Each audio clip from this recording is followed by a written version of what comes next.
What's up, guys? How's it going? I'm Mark Hendrickson, and this is the Risen Fallen podcast. And if you're brand new to this podcast, then thank you so much for stumbling upon it. I'm very thankful for you.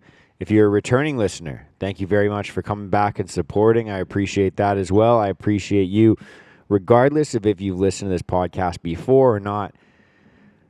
You are the reason that I do what I do. This podcast is made so that no matter what you're going through, you understand that you're not alone and life can and will get better for you. And what you can expect to hear if you're brand new to this podcast is open and authentic conversations about things like mental health and self-development and how we can push through tough times and get to a place where we're happy and feeling a lot better about our lives and the person that you are, the people that we are, or whatever. So welcome to the show. I hope you're all doing well. I'm doing pretty well. Last night, I was able to see my favorite singer ever, Sir Elton John. He's my absolute favorite for multiple reasons. Obviously, he makes amazing music. He's an amazing performer. He's great. Even at 75, he's fucking belting out fucking great lyrics. He's also, I got a good connection with him. He doesn't know about it, but I connect a lot with him and his story, his music, because he's struggled a lot with addiction and suicidal thoughts and depression. He's talked about that. That's been in the public sphere as well.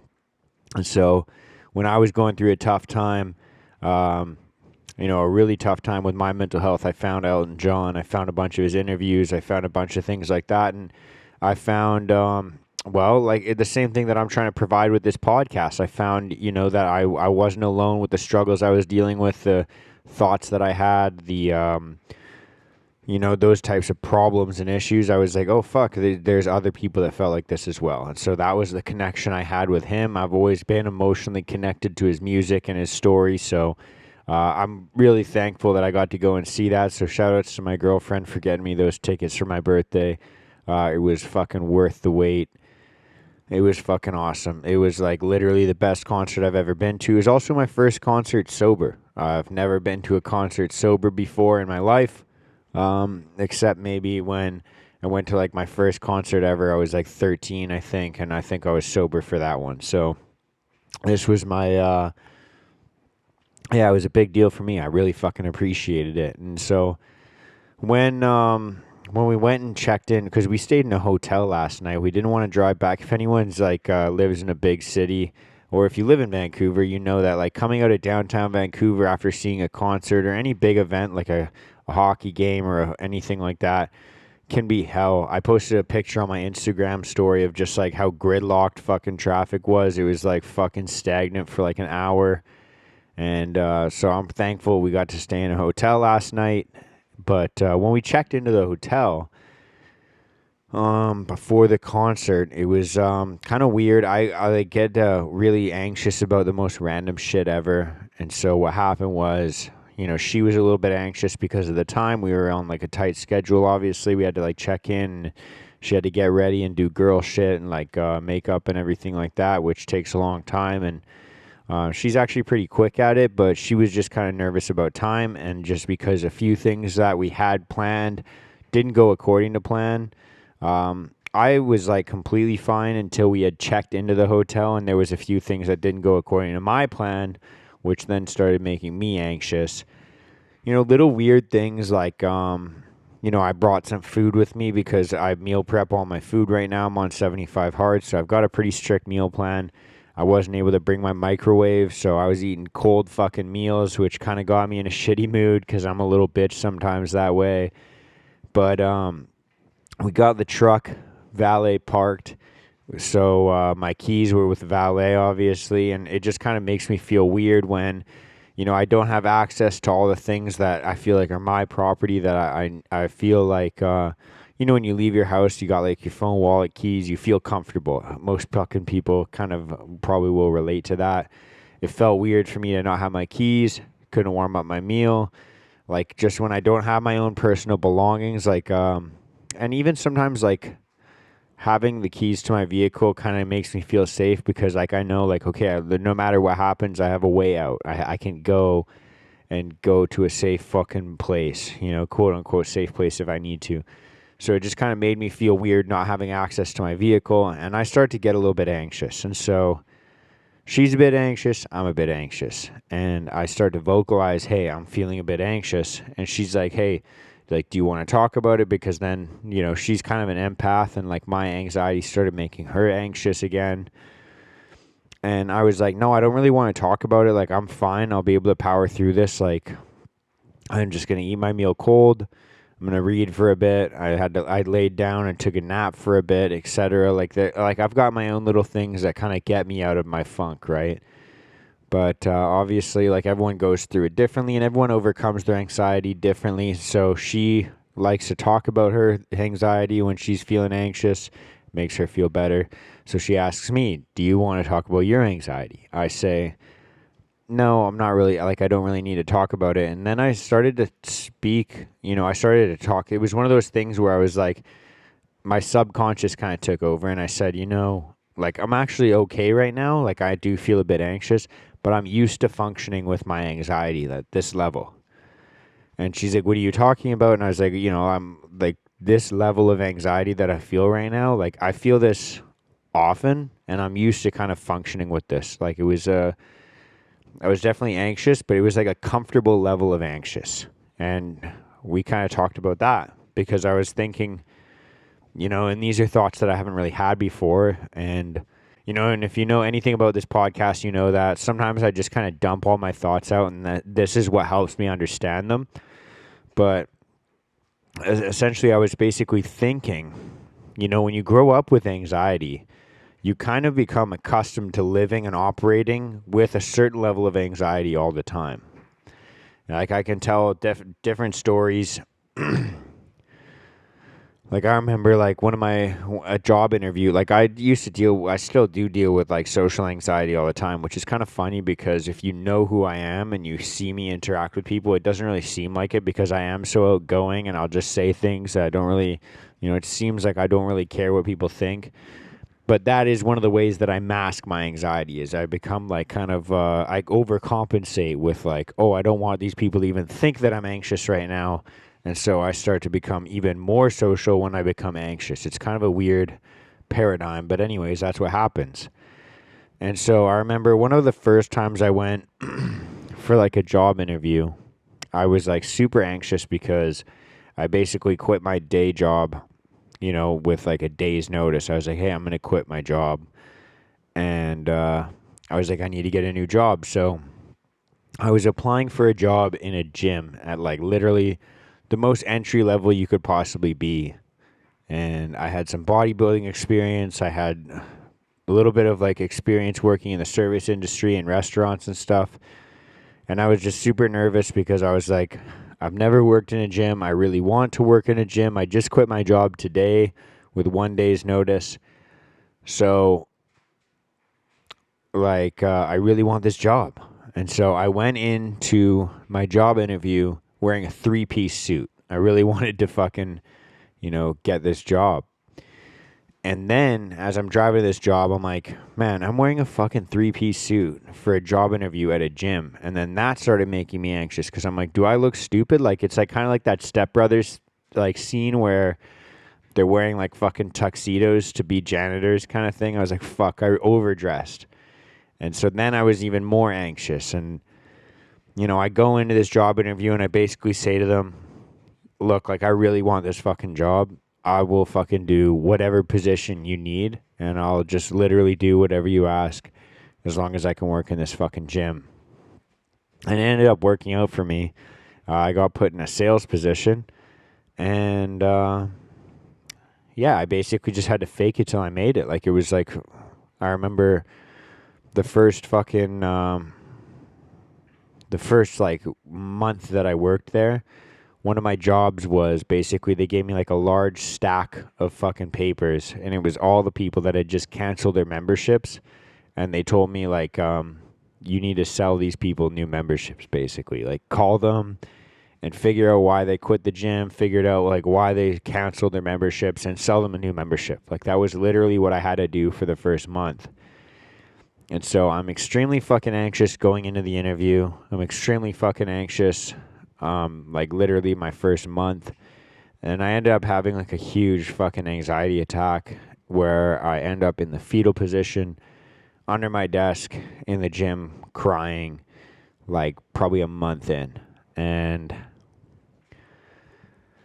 I don't know why I told you guys that story just now, but that was just like it was kind of something that I thought of when I was thinking about, past anxiety experiences and just being able to push through or function while I'm fucking super anxious, because I don't think anyone really understood how anxious I was the entire time, but I still showed up every single day. I still did everything that was expected of me, and I did to the best of my ability. And I think that, when we're anxious, when we feel anxiety, we're kind of left with two choices, I spoke about being hypervigilant and growing up with chaos around us and how we kind of become hypervigilant to the things that could go wrong or the things that have hurt us in the past. And basically, when we have anxiety, when we feel anxious about things, we're left with two choices. We're either like kind of, you hear about fight, flight, or freeze, but we're left with like a couple different choices. Basically, it is to run away from the things that make us anxious, or to go towards them and think, how can I overcome this? Why is this making me anxious? Why did this make me anxious in the past? What can I do differently in the future? Or, just to continue pushing through these things. And I know that a lot of us, like the default option is to, basically run away from the things that make us feel anxious, to be able to just escape those things. And I think that the more we try and do these things, the more things will make us more anxious, if that makes sense. Not only will more things make us anxious more often, but we'll actually get more anxious when we encounter those things. And I think that's true because, when you grow up, like I was kind of like weirdly, I think of it this way, like I was weirdly blessed to get anxiety at a very young age because I felt like that was a normal thing to feel. And because I felt that way, a lot of the times I just kept doing what I thought was expected of me while I felt anxious, which obviously led to my own fucking emotional trauma, but it also led me to be able to push through anxiety and not let it control my behaviors. It's a very big key thing to remember is we don't control our emotions. We don't control the way that we feel all the time. Like you can't just fucking choose to not be anxious. But we can choose the behaviors that we have. We can choose the way we react to these things. We can choose the way we treat people. We can choose the way we speak to people. And we can choose the things that we do, So I always, throughout my childhood and my young teenage years, I always just tried to literally, stuff my emotions in my back pocket. And I didn't want anyone to see that I was anxious, so I would just kind of, like I said, fake it until I made it through. And I was listening to Andy Frizilla's podcast, Real AF. He just had Dr. Lane Norton on, and they were speaking about anxiety for a little bit of time. And he was talking about just exactly this topic, so it kind of blends in perfectly. So I recommend you go and listen to that podcast episode as well. I linked that in my Instagram story a little bit ago as well. But I highly recommend you go and listen to that after you listen to the rest of this podcast. But he talks about literally what I was just saying. That was where I got that idea. The way that we become hypervigilant to these things, and we try and avoid all the things that make us anxious, which we can't. We literally can't. You can't control the world around you. You're going to encounter the things that make you anxious. And so if we try and avoid the things that make us anxious, all the things that make us anxious, we're going to, we're going to feel like the whole world is trying to make us anxious. Like, it's like, oh, I can't escape these things that make me anxious. It's like, that's because you're looking for the things that make you anxious, right?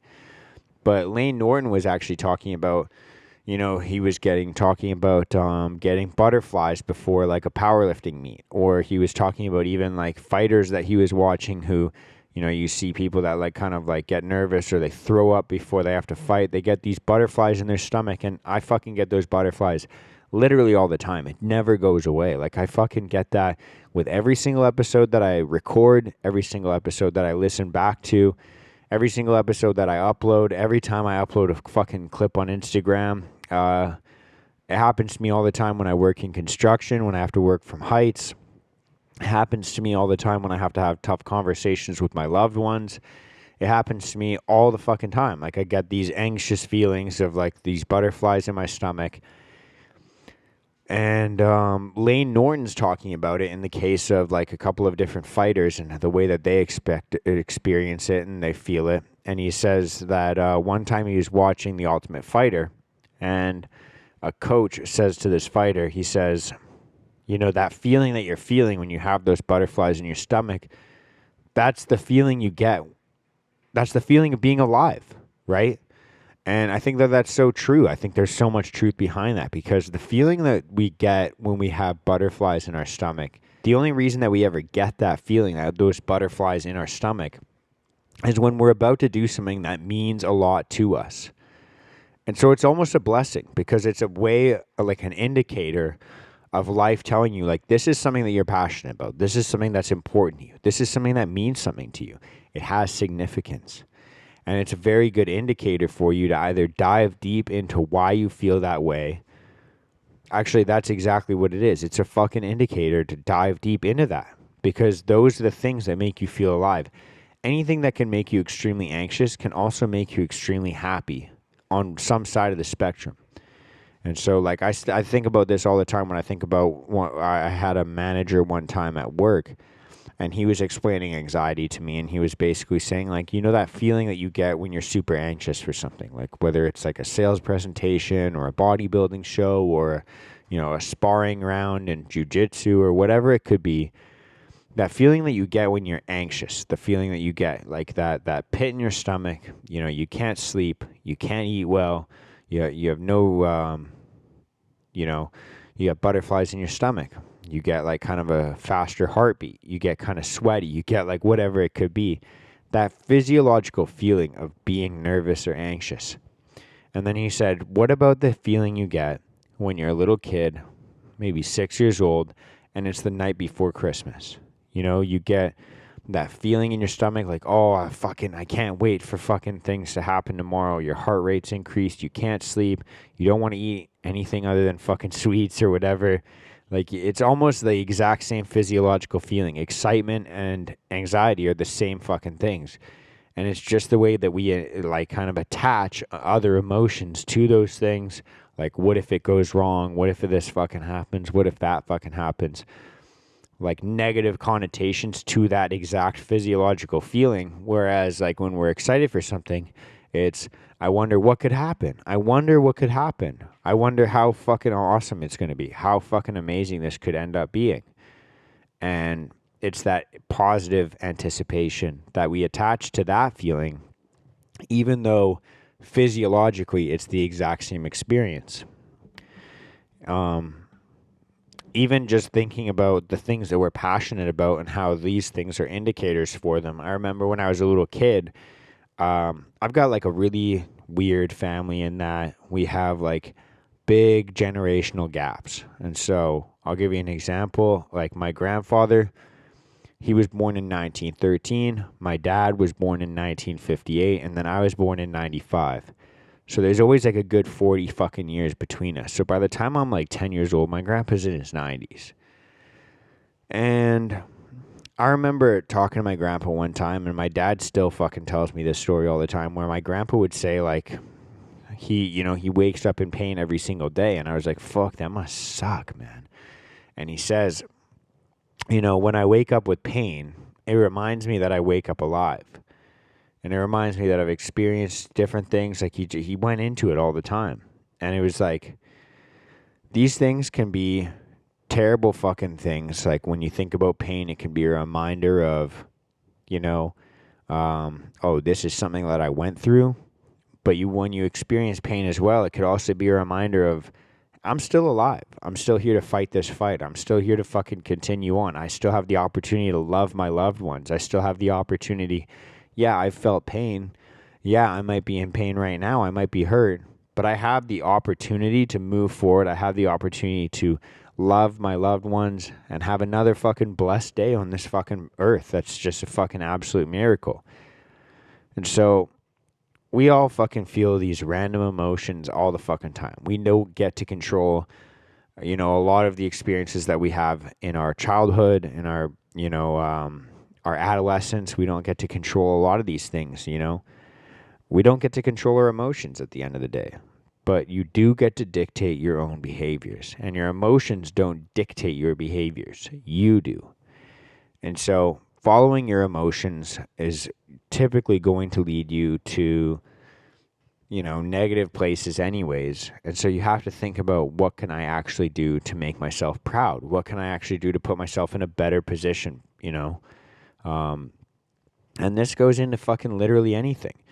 Like if I'm angry with my girlfriend, following my emotions and expressing my anger and fucking yelling or screaming or any fucking other, negative manifestation of anger, that's never going to get me in a good position. And, I think that a lot of us, we have to rethink about the way that our behaviors lead us, or the way that we lead our behavior, because I think that there's so many times where there's, we act out in ways that we don't want to act, and we think, oh, I'm sorry, man, like I was just angry, or oh, I'm sorry, man, I was just being anxious. Oh, sorry, I was super depressed that day. Oh, I was upset about this, that, or the other. And it's like, man, every single fucking human is faced with all the exact same emotions all the fucking time. And it's completely normal to feel those ways. But there is still people that can control their emotions during these difficult fucking times. And I think we all have the potential to do that. There just has to be a cognitive separation between, your feelings and your behaviors. I remember, I go to meetings every single week as well, where we talk about, drug addiction and kind of recovery and those types of things as well. And there's one thing that one of the guys said last week that really resonated with me, where he said, I know that my feelings will not kill me, but my behaviors can. And obviously he's talking about relapsing and some pretty terrible things that have gone through his life.